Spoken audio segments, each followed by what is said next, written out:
Welcome to Workplace English with Ash and Sage. I'm Ash. And I'm Sage.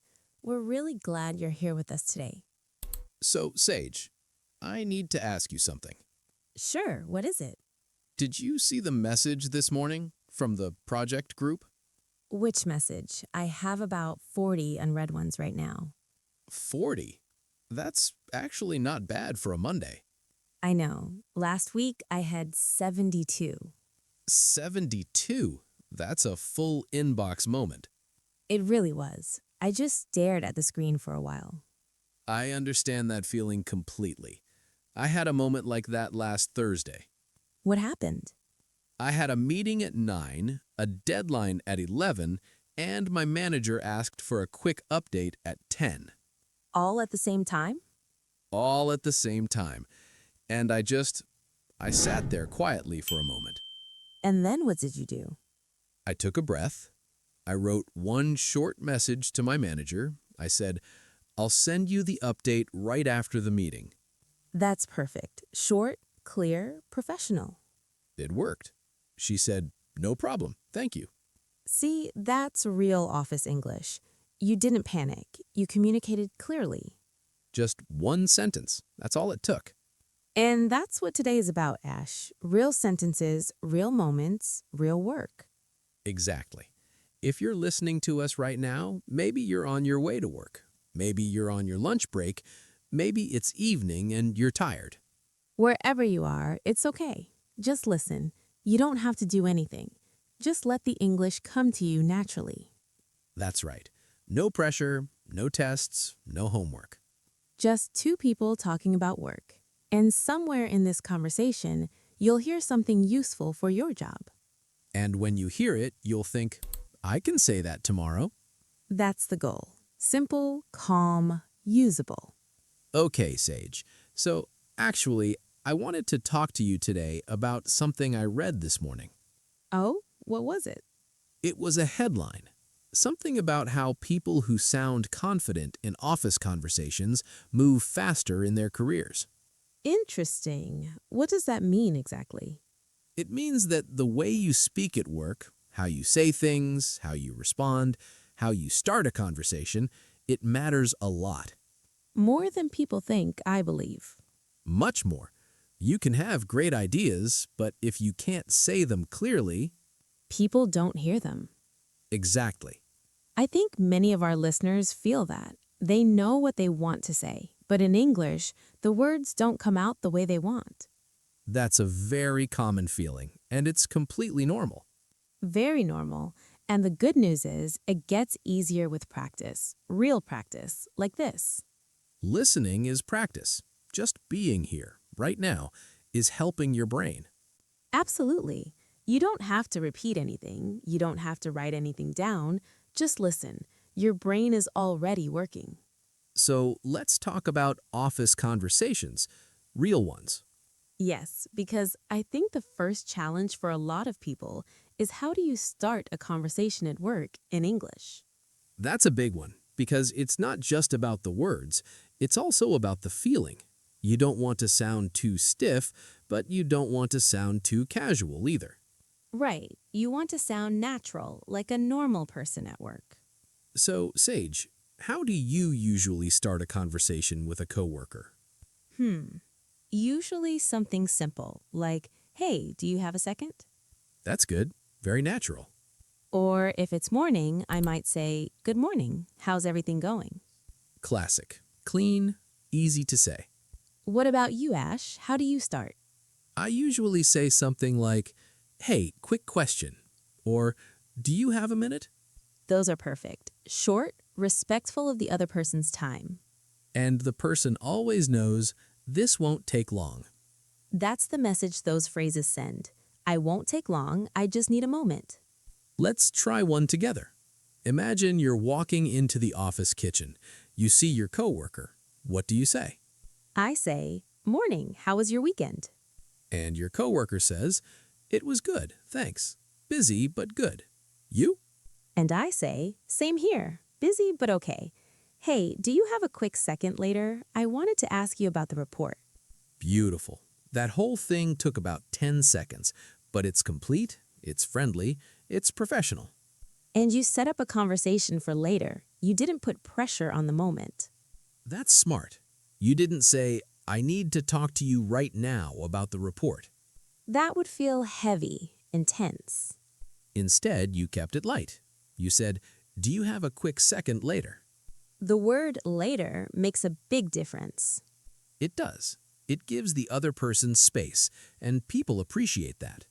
If you're listening and you want to try this, just say it quietly to yourself right now. Hey, do you have a quick second later? Try it. Really. Just say it softly. It's okay. How did that feel?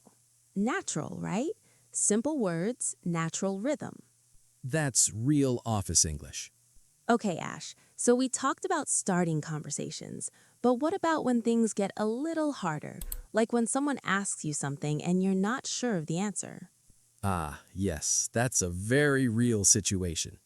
Because sometimes your manager asks you something and you need a moment to think, but you don't want to just stand there in silence. And in English, the silence can feel longer than it actually is. Exactly. So what do? You use a bridge phrase. What's a bridge phrase? A bridge phrase is a short phrase that gives you time to think. While you say it, your brain is working on the real answer. Oh, I like that. Like a bridge from silence to speaking. Exactly. Some good bridge phrases are, let me think for a moment. Or, that's a good question. Let me check. Those are useful. They sound professional, not confused. Another one, give me 1 second. Or, I want to make sure I give you the right answer. I love that one. I want to make sure I give you the right answer. It sounds so responsible. It does. And it's true. You are trying to give the right answer. So you're not hiding anything. You're just being careful. That's a great mindset and a great phrase. One more. Let me get back to you on that. That one is very important. It means I'll answer you, but not right now. And it's completely normal to say that at work. Nobody expects you to know everything instantly. Unless they do. And then, honestly, that's their problem. Fair point. But seriously, let me get back to you on that is one of the most professional things you can say. It shows that you care about accuracy. Right. You're not guessing, you're checking. And that's actually better. Do you use that phrase, Ash? All the time. My manager asked me about the budget numbers last week. I said, let me check and get back to you by the end of the day. And did you? I did. I sent a quick message at 4:30 with the correct numbers. That's excellent. You said what you would do, and you did it. That's called following through, and it builds a lot of trust at work. For sure. If you say you'll do something and you do it, people trust you more. Even small things, like sending a follow-up message or confirming a meeting. Those small things add up. Let's talk about meetings for a moment. Yes, because I know a lot of people feel nervous in meetings, especially in English. Meetings can feel intense. Everyone is talking, things move fast, and sometimes you want to say something, but you can't find the moment. That's so real. You know what you want to say, but the window closes before you can say it. And then the meeting ends, and you walk out feeling like, I should have said something. How do we fix that? You prepare 2 or 3 short phrases before the meeting, and when the moment comes, you use one of them. What kind of phrases? For entering the conversation, can I add something here? Or, I just want to mention one thing.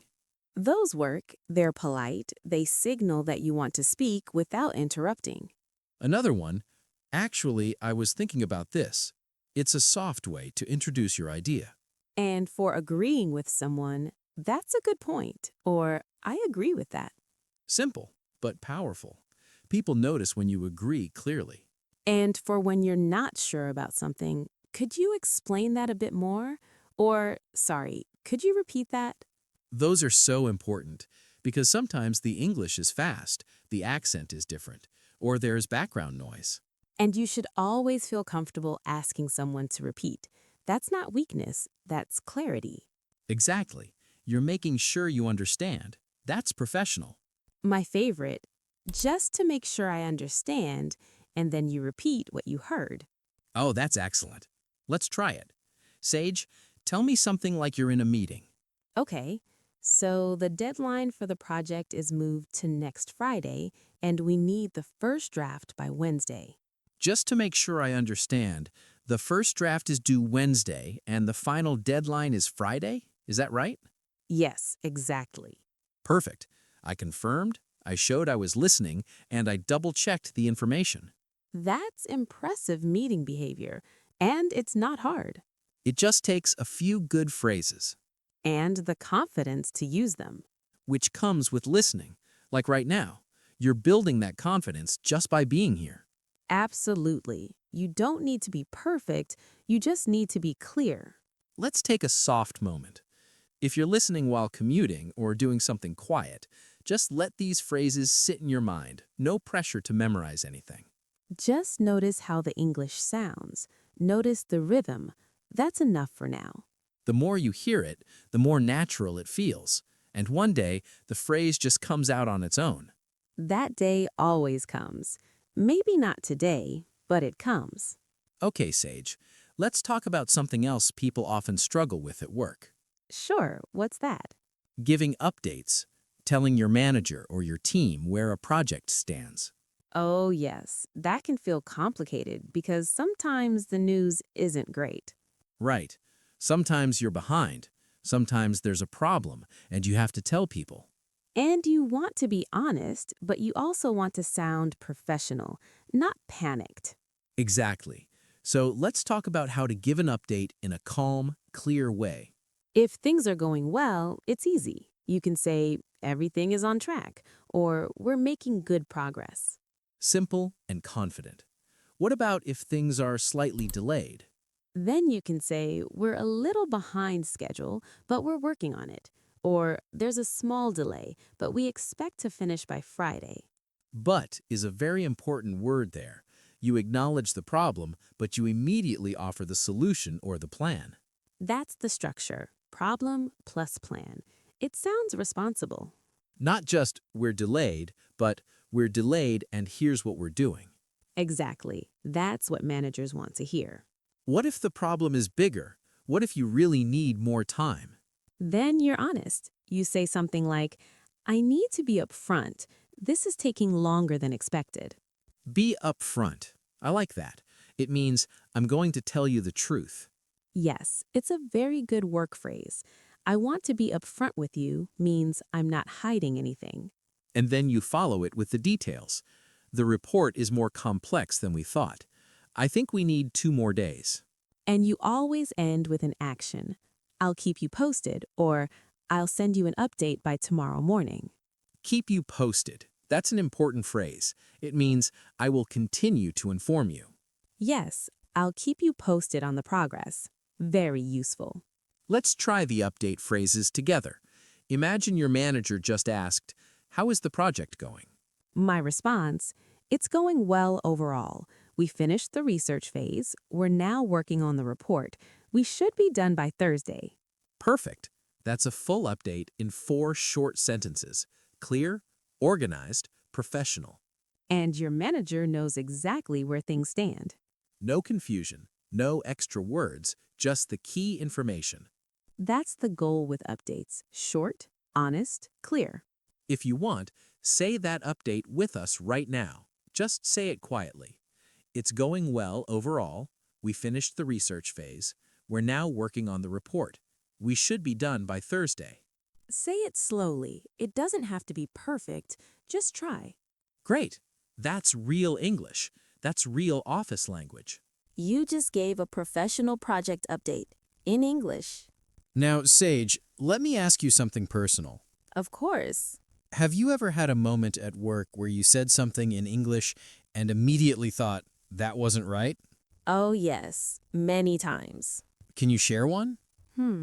Okay. Early in my career, I was in a meeting and my manager asked, do you have any concerns about this project? And what did you say? I said, I am worried. Instead of... Instead of, I am worried or I have some concerns. The feeling was right, the grammar was slightly off. Slightly, but everyone understood me, and the meeting continued. The world didn't stop. No, it didn't. And my manager actually responded very normally. He said, "Okay, what are your concerns?" He just continued the conversation. He didn't correct me. He didn't make a face. He just moved forward. That's what usually happens. People at work care about the meaning, not the grammar. Of course, better grammar helps, but the point is, a small mistake does not ruin everything. Not at all. And the fact that you spoke, that you said something, that was the brave part. Yes, because staying completely silent in a meeting is actually worse. It is, because then no one knows what you think, and your ideas never get heard. So even a slightly imperfect sentence is better than silence. 100%. And over time, the grammar improves, but only if you keep speaking. That's the cycle. You speak, you notice what feels off, you adjust, you speak again. Slowly, naturally, like learning to ride a bike. Exactly. You don't learn by reading about it. You learn by doing it. And here, we're doing it together. Right. You're not just listening to a lesson. You're sitting in a conversation. That's different. And that difference matters. Okay, Ash, let's talk about something practical that comes up almost every single day at work. What's that? Asking for help. Oh, yes, that's a big one. Because some people feel uncomfortable asking for help, like it makes them look weak or unprepared. But it's the opposite, actually. It really is. People who ask good questions are seen as thoughtful and engaged. Asking for help shows you care about getting things right. So, how do we ask for help in a professional, comfortable way? Some of my favorite phrases, could you give me a hand with this? Or would you mind taking a look at this? Both very polite, very natural. Another good one, I could use a second opinion on this. That sounds confident.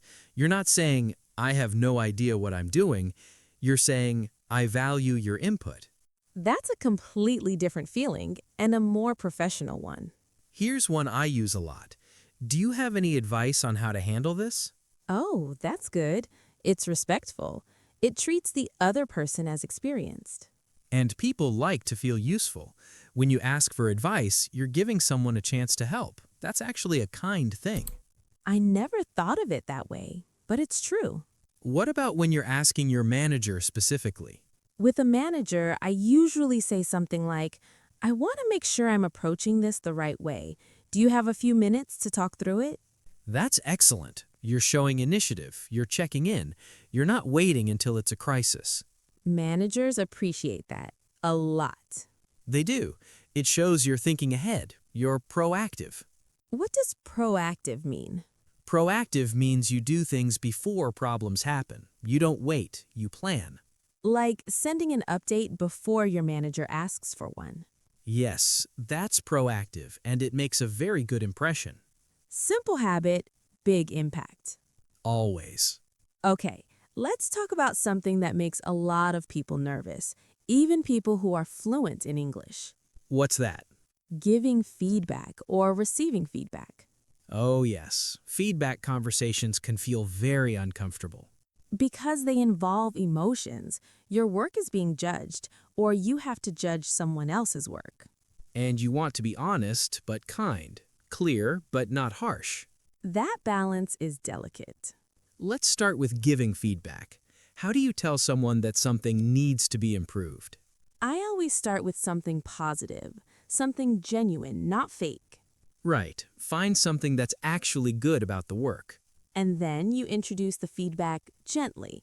You can say something like, one thing I was thinking about, or I was wondering if we could look at this part differently.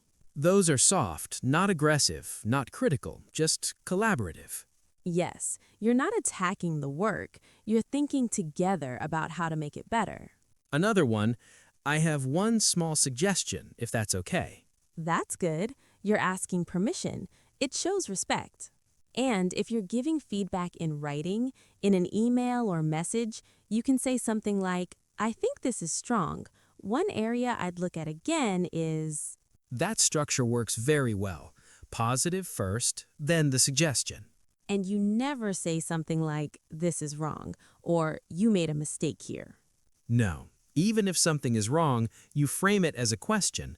Could this section be a bit clearer? Or, I'm not sure about this part. What were you thinking here?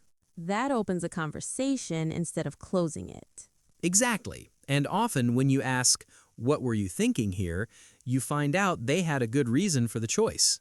Yes, sometimes you're the one who's missing context. Feedback is a two-way thing. Always. Now, what about receiving feedback when someone tells you your work needs changes? That's harder because it can feel personal. It can, even when it's not meant to be personal at all. The most useful thing you can say when receiving feedback is simply, thank you, I'll look at that. Clean, professional, not defensive. You don't have to explain yourself immediately. You don't have to say, but I did it because, right away. First, receive the feedback. Then, if you need to clarify, do it calmly later. Another phrase I like, "I appreciate you taking the time to share that." Oh, that's very good. It's genuine. It acknowledges the other person's effort, And it keeps the relationship warm. even if the feedback stings a little. Especially then. Because your relationship with your coworkers is long-term, one piece of feedback is a small moment in a long career. That's a healthy perspective. It really is. Don't let a single comment shake you too much. Take it in, think about it, use what's useful. And leave the rest. Exactly. Okay, Ash, let's slow down for just a moment. Sure. If you're listening right now and you feel a little tired, that's completely okay. This is a lot of English, and it's okay to pause, to rest your ears for a second. We're not going anywhere. We'll still be here. Just breathe. No pressure at all. You're doing something good for yourself right now. Just by listening, you're practicing. You're growing. And that matters. Okay, ready to continue? Ready. Let's talk about small talk, because a lot of people underestimate small talk. Oh, you're right. Small talk feels small, but it's actually very important at work. It is. Small talk builds relationships. It makes the workday friendlier. It opens doors. Like before a big meeting starts, people chat for a few minutes, and those few minutes set the tone. Yes, if you walk in and can join that casual conversation, you feel like part of the team, not an outsider. So, what are good small talk topics at work? The weather is a classic. Simple, safe, neutral. Very safe, almost too safe, but it works. Another good one, the weekend. How was your weekend? That's probably the most common Monday morning phrase in any office. And the answer is always something like, "Good, thanks. Busy, but good. How about you?" That's the full loop. Question, answer, return question. Very natural. And you don't need to share anything personal. Busy, but good is a complete, honest, safe answer. What about when you want to keep the conversation going a little longer? You can ask follow-up questions like, "Oh, did you do anything fun?" Or "Did you get to relax at all?" Those are light, curious, but not intrusive. And if the person wants to share, they will. If they don't, you can both just smile and move on. That's the art of small talk. It's an invitation, not a demand. I love that. An invitation, not a demand. And there are also small talk moments during the workday, like when you pass someone in the hallway. Yes, you might just say, "Hey, how's it going?" Or "Busy day?" And the person says, "Oh, crazy busy. You?" And you both laugh a little and move on. That 30-second exchange actually matters. It says, "I see you. I acknowledge you." And those little moments build goodwill over time. They do. People remember how you made them feel, even in small moments. So don't skip the small talk because it seems unimportant. It's some of the most important English you'll ever use at work. And it's also some of the easiest English because you use the same phrases again and again. How's it going? Busy day? Almost Friday. How was the weekend? These cycles repeat. And once you know them, they become automatic. You don't even think about them. That's fluency in action. when you stop thinking and start talking. That's the goal. Let's talk about something now that happens a lot, especially with remote work or hybrid teams. Sure, what is it? Written communication, specifically professional messages, chat messages, emails, quick updates. Ah, yes, because more and more work happens in writing. Right, you might not speak English every day, but you probably write it every day. Or at least read it. And written English has its own rhythm, its own phrases. So let's go through some of the most useful ones for everyday work messages. Starting a message. If it's the beginning of the day or the week, you might say, "Hope you're having a good week," or "Good morning, quick question for you." Quick question is one of the most popular phrases in office chat because it signals this won't take long. And it's honest. Most questions are quick. And if you're reaching out about a specific topic, I wanted to follow up on the meeting from yesterday, or just checking in on the proposal. Checking in is gentle, friendly. It's not, "Where is it?" It's just seeing how things are going. And follow up is one of the most important work phrases you'll ever learn. Can you explain it for listeners who might be newer to it? Sure. To follow up means to connect again about something that came before. Like, we talked about something in a meeting. Now I'm sending a message to continue that conversation. That's following up. Or, I sent an email last week, I haven't heard back, so I send another short message to check. That's also following up. It's very normal, very common, and very professional. You can say, just following up on my last message, or wanted to follow up on this. Do you have an update?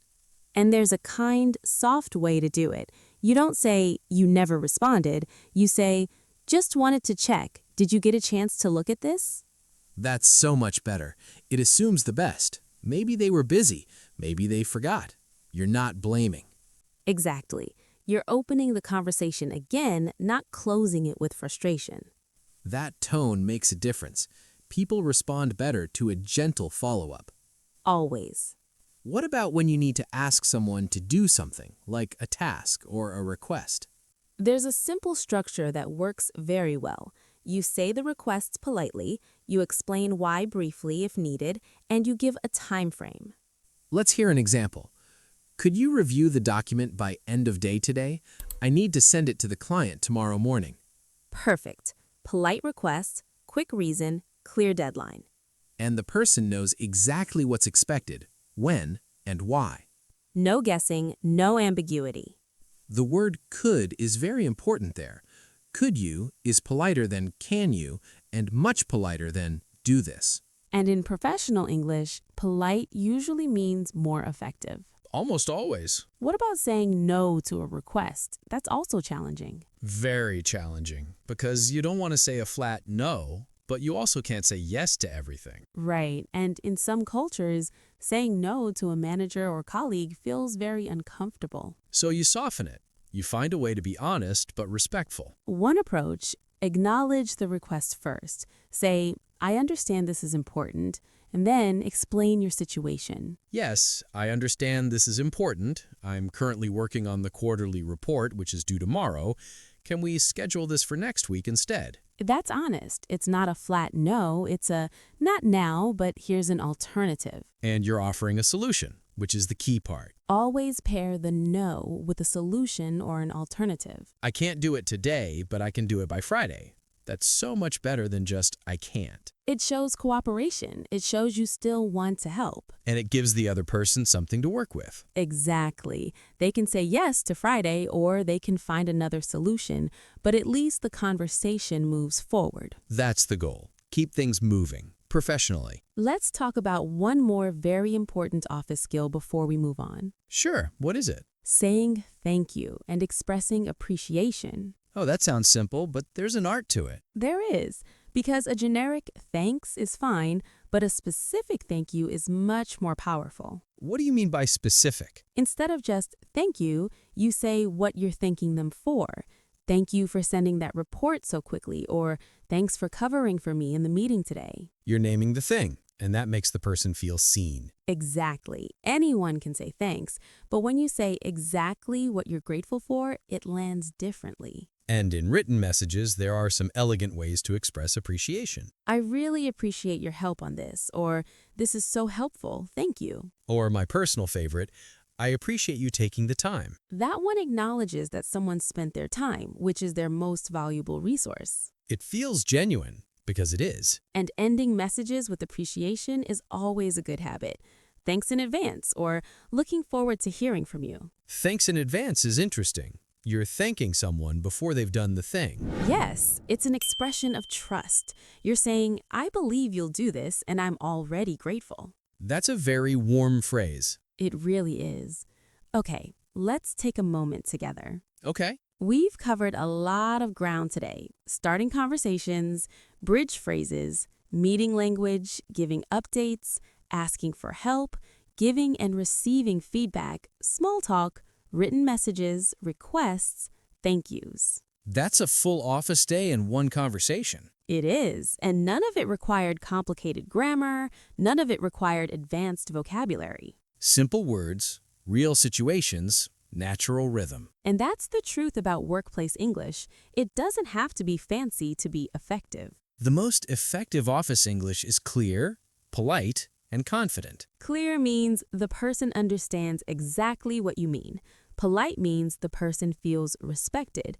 Confident means you say it without apologizing for every word. That confidence comes with time, with listening, with practice. And with moments like this one, where you sit quietly and let the English become familiar. Familiar first, natural later. That's always how it works. Ash, can I share something? Of course. I had a colleague once. She was brilliant, truly brilliant, one of the smartest people in our team, but she had very low confidence in her English. That's a hard situation. It was, because her ideas were excellent, but she would often stay quiet in meetings.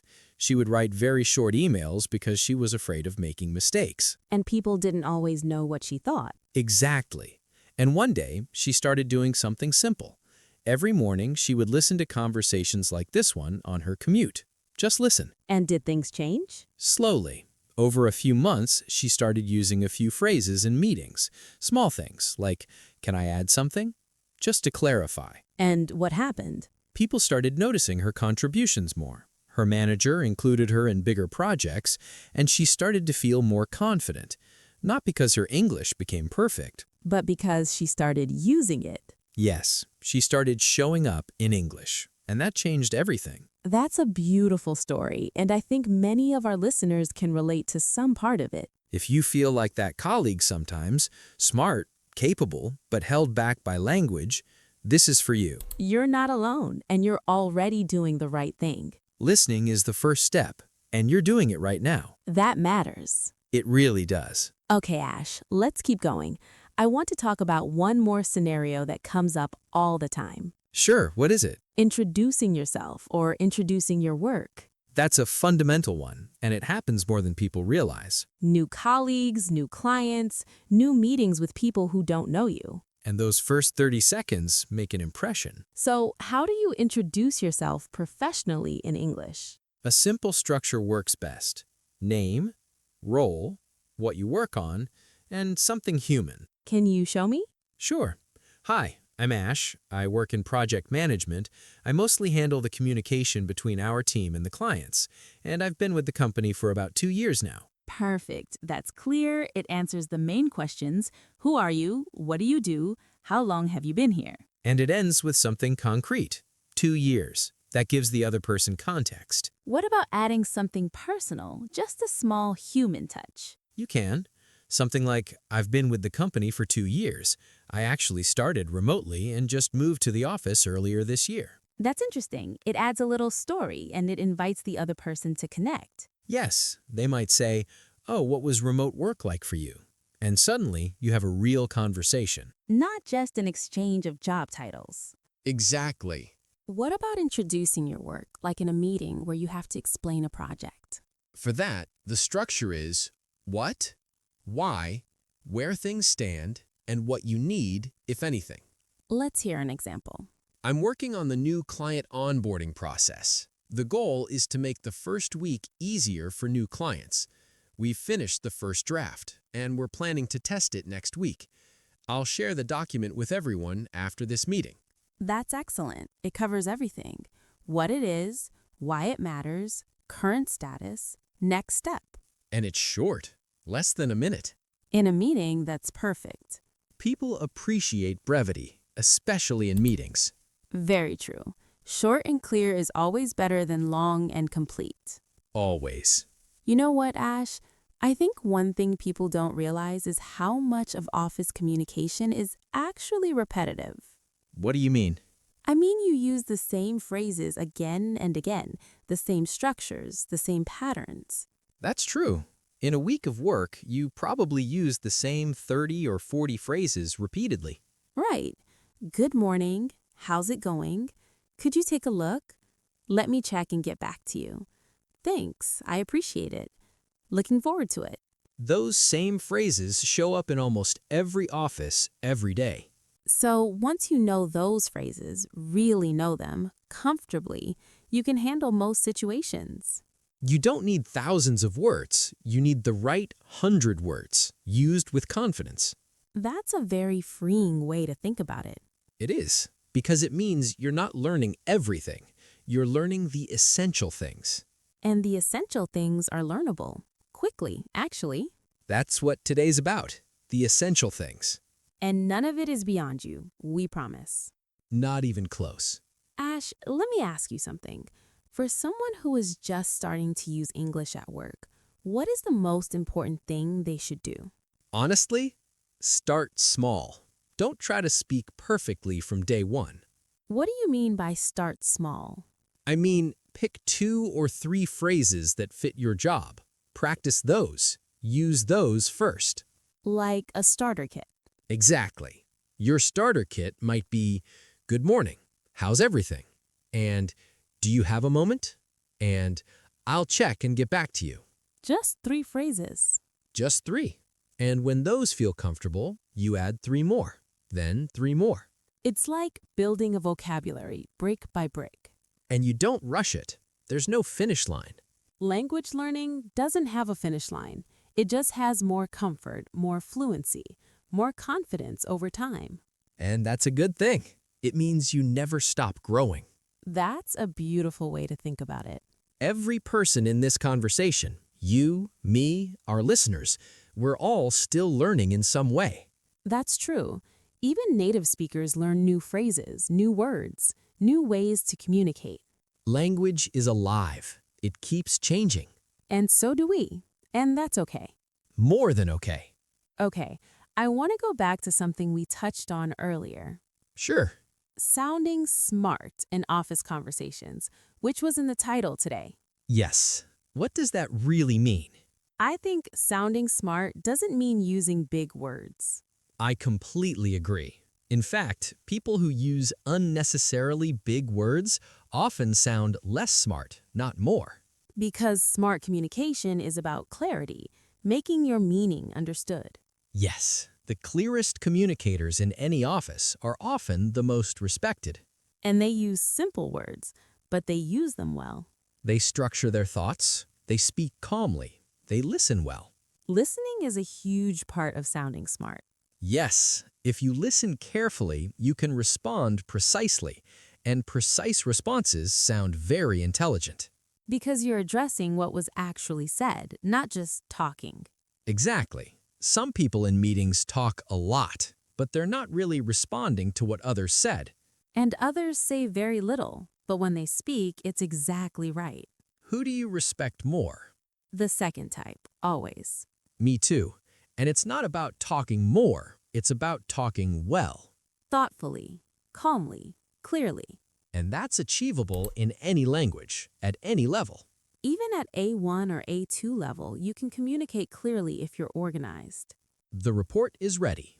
3 words: clear, smart, done. Ha, yes. Sometimes 3 words is all you need. Efficiency is its own kind of eloquence. That's very poetic, Ash. Thank you. I've been practicing. It shows. Okay, Sage, let's talk about one more important thing: handling misunderstandings. Ah, yes, because misunderstandings happen even in your native language. And in a second language, they happen even more. and that's okay. How do you handle a misunderstanding professionally? First, stay calm. Don't panic. Don't apologize excessively. Because excessive apology can actually make the situation feel more serious than it is. Exactly. One simple, "I'm sorry for the confusion," is enough. And then you clarify. You explain what you meant. You can say, "Let me clarify what I meant," or "I think there might have been some confusion. Let me explain." Or sometimes you realize the misunderstanding was on your side. You didn't understand something correctly. Then you say, "Ah, I see. I misunderstood. Let me—" I misunderstood is a very honest, mature phrase. It is. It doesn't blame the other person. It doesn't make a big deal. It just acknowledges. And moves forward. That's the best response to any misunderstanding. Acknowledge and move forward. Don't dwell. Don't over-explain. Don't repeat the apology 4 times. Once is enough. Move forward. And in email or message form, a misunderstanding response might look like, "Thanks for the clarification. I understand now. I'll update the document accordingly." Short, professional, no drama. Drama-free is always the goal at work. Always. Okay, I want to try something together. Sure, what? I want to do a little role play, a real office scenario, and you all listening can follow along. I love this. Okay, what's the scenario? Monday morning, you arrive at the office. You see your coworker Marcus at the coffee machine. You haven't spoken since Friday. Got it. I'll be the arriving coworker. You're Marcus. Ready. Morning, Marcus. How was your weekend? Oh, not bad, thanks. Pretty relaxed. You? Same. Needed it after last week. Hey, do you have a minute later? I wanted to ask you about the Henderson project. Sure, yeah. Maybe after the 10 o'clock meeting. Perfect. I'll find you after. Thanks. No worries. And that's a complete office interaction. Natural, warm, efficient. Let's count the phrases. How was your weekend? Same. Needed it. Do you have a minute?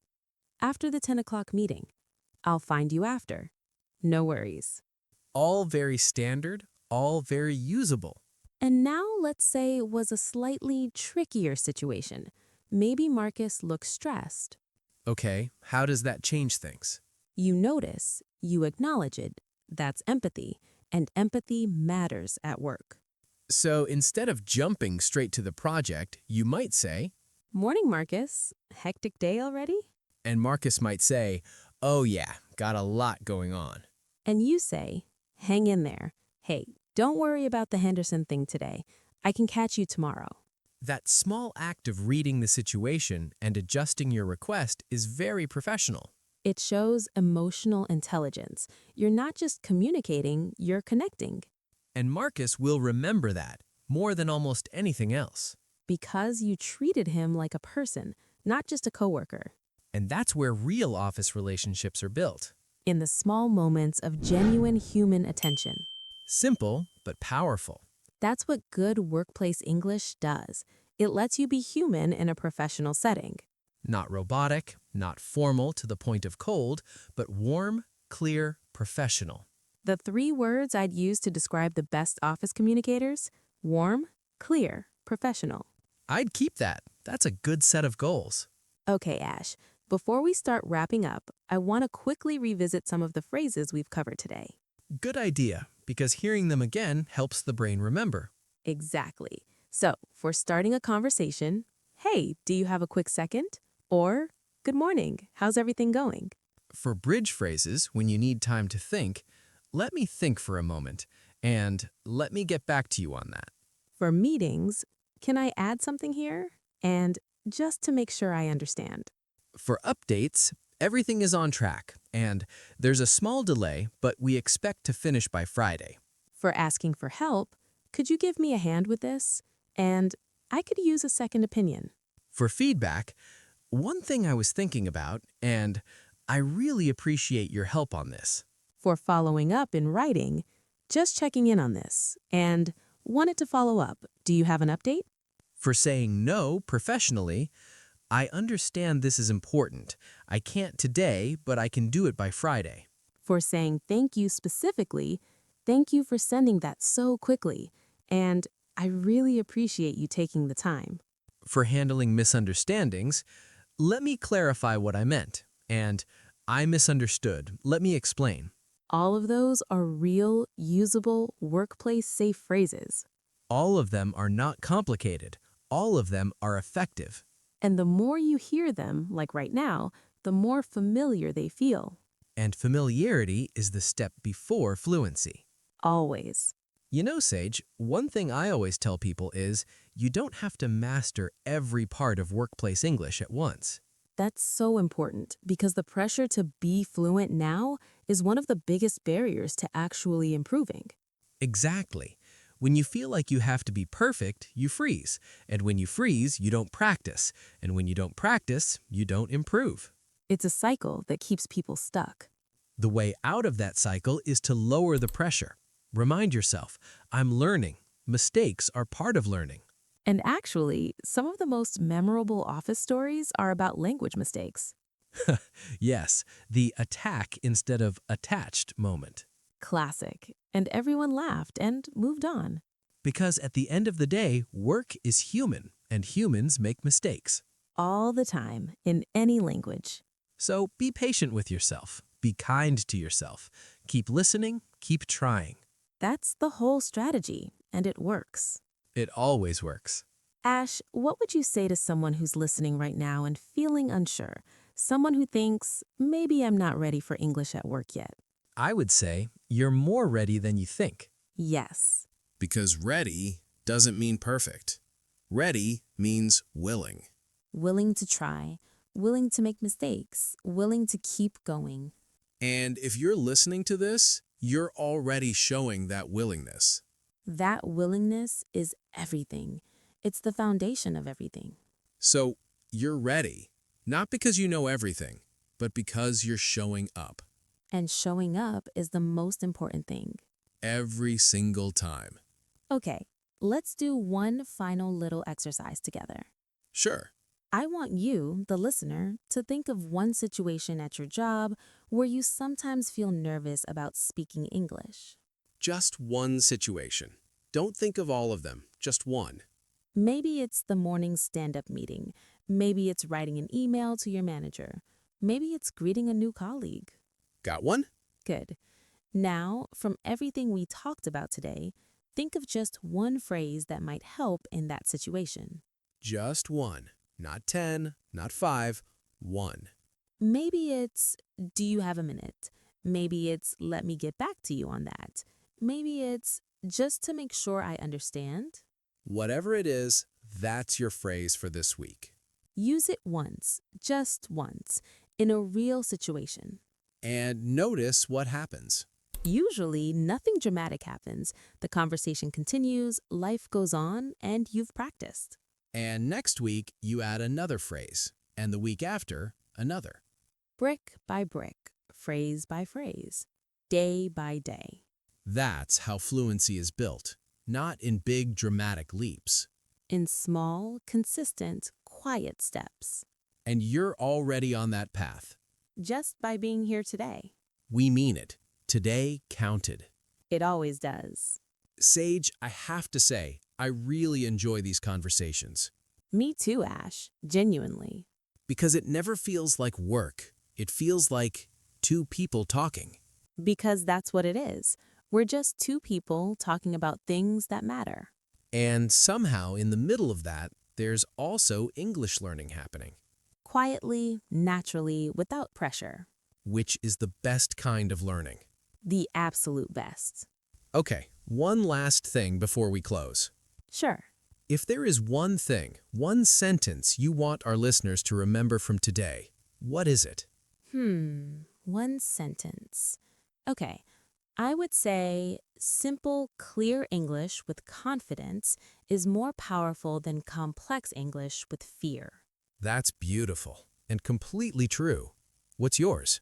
Mine is, every time you use English at work, even imperfectly, you're getting better. I love that. Because it's true, every single time. Even the I am worry moments. Especially those. Yes, especially those. To everyone listening, thank you. Really, Thank you for spending this time with us. You made a good choice today, whether you're on your commutes, on your break, or winding down for the evening. You did something for yourself, and that matters. Keep going, keep listening, keep showing up. Slowly, steadily, without pressure. And one day, one normal, quiet day, you'll realize the English is just coming out, naturally. And that day is closer than you think. Much closer. Goodbye for now. Take care of yourselves. Bye.